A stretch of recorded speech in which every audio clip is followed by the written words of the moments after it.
Today we're going to talk about is tzatziki, which is a yogurt based dip. That's the best part about this. So here we have roughly 1.5 cups of yogurt and just whisk it nicely. You can use low-fat Greek yogurt or any other plain yogurt, but not the flavored ones, whichever you like.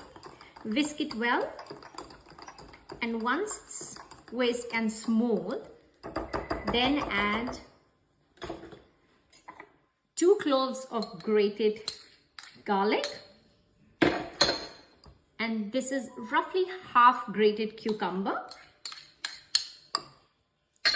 To this we are adding some coriander. Now this is optional.